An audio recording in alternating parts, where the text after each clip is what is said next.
Hotmail के founder के एक पोस्ट ने खोल दी बिल्डरों की पोल। 2012 में बुक किए फ्लैटों का क्या अब 2032 में मिलेगा कब्जा? क्या अब आपको फ्लैट की चाबी के लिए करना पड़ेगा 20 साल का लंबा इंतजार? क्या है पोस्ट के पीछे की कहानी जिसने हिला दिया प्रॉपर्टी बाजार? दोस्तों जरा एक बार सोचिए, आपने अपनी जिंदगी की सबसे बड़ी कमाई, अपनी सालों की बचत और शायद बैंक से लिया गया 20 से 30 साल का होम लोन लगाकर एक सपनों का फ्लैट बुक किया। बिल्डर ने कहा था कि 4 साल में चाबी मिल जाएगी। आपने किराया भी दिया, ईएमआई भी भरी, बच्चों के लिए नए स्कूल के सपने देखे, रिटायरमेंट की प्लानिंग की। लेकिन फिर एक दिन आपको फोन आता है कि सर थोड़ा और इंतजार कर लीजिए। फिर थोड़ा और, फिर थोड़ा और देखते ही देखते 4 साल का वादा 10 साल में बदल जाए, फिर 15 साल और अब पूरे 20 साल। सोचिए, अगर आपने 2012 में फ्लैट बुक किया और आपको बताया जाए कि कब्जा 2032 में मिलेगा, तो क्या आप इसे इन्वेस्टमेंट कहेंगे या जिंदगी का सबसे महंगा इंतजार? क्या भारत में घर खरीदना अब सिर्फ ईंट और सीमेंट खरीदना नहीं, बल्कि धैर्य की परीक्षा बन चुका है? और अगर ऐसा दर्द किसी आम आदमी ने नहीं, बल्कि दुनिया की पहली फ्री वेब मेल सेवा हॉटमेल के को फाउंडर सबीर भाटिया ने सार्वजनिक तौर पर बयान किया हो, तो क्या हमें इसे सिर्फ एक व्यक्ति की परेशानी मान लेना चाहिए या फिर ये पूरे भारतीय रियल एस्टेट सेक्टर का आईना है?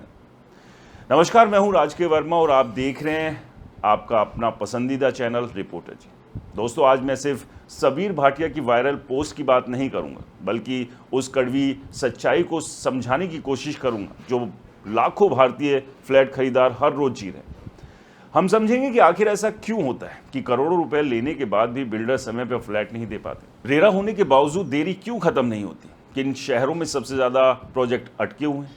अगर आपको फ्लैट भी लेट हो रहा है तो आपको कानूनी अधिकार क्या है? और सबसे इंपॉर्टेंट सवाल, क्या आज भी अंडर कंस्ट्रक्शन फ्लैट खरीदना समझदारी है या नहीं? इसलिए इस वीडियो को अंत तक जरूर देखिए, क्योंकि आखिर में मैं आपको 5 ऐसे नियम बताऊंगा जिन्हें फॉलो करके आप जिंदगी की सबसे बड़ी फाइनेंशियल गलती से बच सकते हैं। अब आइए शुरू करते हैं उस पोस्ट से जिसने पूरे रियल एस्टेट बाजार में हलचल मचा दी। हॉटमेल के को फाउंडर सबीर भाटिया ने एक्स पर लिखा कि उन्होंने 2012 में भारत में एक अल्ट्रा लग्जरी अपार्टमेंट बुक किया था। उन्हें उम्मीद थी कि कुछ सालों में उनका ड्रीम होम तैयार हो जाएगा, लेकिन अब उन्हें बताया गया कि पोजीशन 2032 में मिलेगी, यानी पूरे 20 साल का इंतजार। उन्होंने सवाल पूछा कि क्या किसी भी हाल में इतने लंबे इंतजार को सही ठहराया जा सकता है? ये सवाल सिर्फ उनका नहीं था, बल्कि हर उस खरीदार का था जिसने अपनी मेहनत की कमाई किसी बिल्डर को सौंप दी और बदले में सिर्फ तारीख पर तारीख मिली। दोस्तों सोशल मीडिया पर हजारों लोगों ने जवाब दिया। किसी ने कहा कि इतने समय में अगर वही पैसा बैंक की फिक्स्ड डिपॉजिट में रखा होता तो कई गुना बढ़ गया होता। किसी ने कहा कि घर मिलने तक इंसान बूढ़ा हो जाएगा। किसी ने लिखा कि भारत में रियल एस्टेट का सबसे बड़ा संकट सिर्फ कीमतें नहीं, बल्कि भरोसे का खत्म होना है। और यहीं से बहस शुरू हो गई कि क्या भारत में घर खरीदना सबसे जोखिम भरा इन्वेस्टमेंट बनता जा रहा है? दोस्तों अब जरा आंकड़ों पर नजर डालिए। देश में रेरा लागू होने के बाद ट्रांसपेरेंसी जरूर बढ़ी, लेकिन देरी की प्रॉब्लम पूरी तरह खत्म नहीं हुई। अलग अलग राज्यों की रेरा अथॉरिटीज के पास हजारों शिकायतें लंबित हैं और सबसे ज्यादा शिकायतें समय पर पोजीशन ना मिलने से जुड़ी हुई। कई बड़े शहरों में ऐसे प्रोजेक्ट हैं जो 8 से 15 साल तक लटके रहे। NCR, Mumbai metropolitan region, Pune, Bengaluru और कुछ दूसरे शहरों में हजारों खरीदार सालों से अपने घर का इंतजार कर। एक समय ऐसा था जब आम्रपाली, जेपी, यूनिटेक, सुपरटेक जैसे बड़े नाम लाखों खरीदारों के लिए चिंता का कारण बन गए थे। सुप्रीम कोर्ट तक को हस्तक्षेप करना पड़ा, हजारों करोड़ रुपए फंसे, लाखों परिवार प्रभावित हुए और कई लोगों की पूरी जिंदगी की बचत अधर में लटक गई। अब सवाल उठता है कि आखिर बिल्डर फ्लैट समय पर क्यों नहीं दे पाते? इसका जवाब सिर्फ एक नहीं, पहला कारण है फंड डाइवर्जन। कई बार किसी एक प्रोजेक्ट से लिया गया पैसा दूसरे प्रोजेक्ट में लगा दिया जाता है। दूसरा कारण है जमीन से जुड़े कानूनी विवाद। तीसरा कारण है सरकारी मंजूरियों में देरी। चौथा कारण है बाजार में मंदी आने पर बिक्री रुक जाना। और पांचवा कारण है निर्माण लागत का बढ़ जाना। स्टील, सीमेंट, मजदूरी और फाइनेंसिंग कॉस्ट बढ़ने से कई प्रोजेक्ट धीमे पड़ जाते हैं। लेकिन एक खरीदार के नजरिए से देखें तो उसे इन कारणों से कोई मतलब नहीं होता, क्योंकि उसने समय पर पैसा दिया, बैंक ने समय पर ईएमआई शुरू कर दी, फिर बिल्डर की गलती का बोझ आखिरकार खरीदार यानी आप और हम क्यों उठाए? अब एक उदाहरण से समझिए। मान लीजिए आपने 2012 में 1 करोड़ रुपए का फ्लैट बुक किया। 20% यानी 20 लाख रुपए अपनी जेब से दिए और बाकी बैंक से लोन लिया। अगले 20 साल तक आपने ईएमआई भी भरी और अगर किराए के मकान में रहे तो किराया भी दिया। यानी एक तरफ आपको पैसा प्रोजेक्ट में फंसा रहा, दूसरी तरफ ब्याज और किराया दोनों चलते रहे। अगर यही पैसा किसी सेफ इन्वेस्टमेंट में रहता तो उसकी वैल्यू काफ़ी बढ़ सकती थी।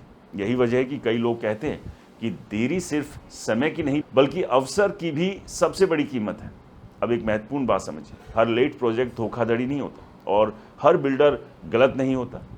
भारत में हजारों प्रोजेक्ट समय पर पूरे भी हुए हैं। कई प्रतिष्ठित डेवलपर्स ने तय समय से पहले पोजीशन दिया, इसलिए पूरे सेक्टर को एक नज़र से देखना भी सही नहीं होगा। लेकिन खरीदार की जिम्मेदारी है कि वो सिर्फ एडवर्टीजमेंट देखकर फैसला ना करे। हमेशा रेरा रजिस्ट्रेशन चेक करें, ज़मीन का टाइटल देखें, कंस्ट्रक्शन की वास्तविक प्रोग्रेस रिपोर्ट देखें, पिछले प्रोजेक्ट का रिकॉर्ड देखें, बैंक से फंडेड प्रोजेक्ट है या नहीं इसकी जांच, और सबसे ज़रूरी बिल्डर की क्रेडिबिलिटी की अच्छे से रिसर्च करें। दोस्तों, मेरी राय में सिर्फ चमकदार सैंपल फ्लैट देखकर करोड़ों रुपए का फैसला करना सबसे बड़ी गलती है। अब बात करते हैं रेरा की। 2026 में लागू हुआ real estate regulation and development act यानी रेरा खरीदारों के लिए एक बहुत बड़ा सुधार था। इसके तहत बिल्डर को प्रोजेक्ट रजिस्टर करना होता है, खरीदारों का पैसा अलग एस्क्रो अकाउंट में रखना होता है, तय समय सीमा बतानी होती है और देरी होने पर कई मामलों में ब्याज या मुआवजे का प्रावधान भी है। लेकिन चुनौती ये है कि कानूनी लड़ाई में समय लगता है और हर खरीदार कोर्ट या रेरा के चक्कर लगाने की स्थिति में नहीं होता। यही वजह है कि रोकथाम इलाज से बेहतर है। अगर आप आज फ्लैट खरीद रहे हैं तो सबसे पहले अंडर कंस्ट्रक्शन और रेडी टू मूव प्रोजेक्ट के बीच के अंतर को समझिए। अगर आपकी प्राथमिकता तुरंत रहने की है तो रेडी टू मूव घर ज़्यादा सुरक्षित ऑप्शन हो सकता है। अगर अंडर कंस्ट्रक्शन खरीद रहे हैं तो केवल उस बिल्डर को चुनिए जिसका ट्रैक रिकॉर्ड मजबूत हो। अब आइए सबीर भाटिया की उस टिप्पणी पर जिसमें उन्होंने कहा कि इस अनुभव ने उन्हें महसूस कराया कि भारत वास्तव में उतनी तेजी से आगे नहीं बढ़ रहा जितना दावा किया जाता है। दोस्तों, इस बयान से हर कोई सहमत हो ये ज़रूरी नहीं।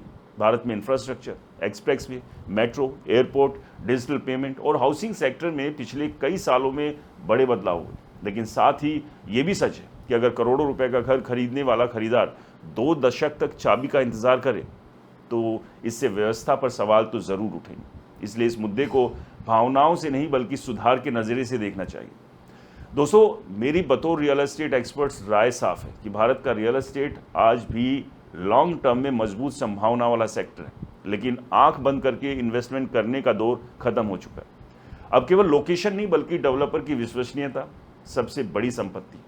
जो खरीदार केवल launch offer, pre launch discount या फ्यूचर के वादों पर भरोसा करेगा उसके लिए जोखिम ज़्यादा रहेगा।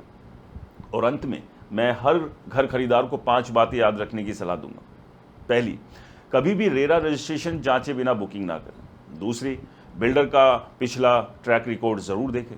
तीसरी, भुगतान कंस्ट्रक्शन की वास्तविक प्रोग्रेस के अनुसार करें। चौथी, सभी डॉक्यूमेंट्स और ईमेल सुरक्षित रखें। और पांचवी, अगर लंबे समय तक देरी हो रही है तो चुप ना बैठें, कानूनी अधिकारों का तुरंत इस्तेमाल करें, क्योंकि घर सिर्फ 4 दीवारी नहीं होता, वो आपकी ज़िंदगी की सबसे बड़ी पूंजी, सबसे बड़ा सपना और सबसे बड़ी जिम्मेदारी होता है। और अगर इस सपने को पूरा होने में 20 साल लग जाए तो सवाल सिर्फ एक बिल्डर पर नहीं बल्कि पूरे सिस्टम पर उठना स्वाभाविक है। इसलिए अगली बार जब कोई बिल्डर आपको कहे कि बस कुछ साल में चाबी मिल जाएगी तो मुस्कुराइए नहीं, सवाल पूछिए, डॉक्यूमेंट्स पढ़िए और पूरी जांच के बाद ही फैसला लीजिए, क्योंकि रियल एस्टेट में सबसे महंगी गलती गलत लोकेशन नहीं, गलत भरोसा साबित हो सकता है। दोस्तों, क्या आप भी किसी बिल्डर के प्रोजेक्ट में फंसे हैं?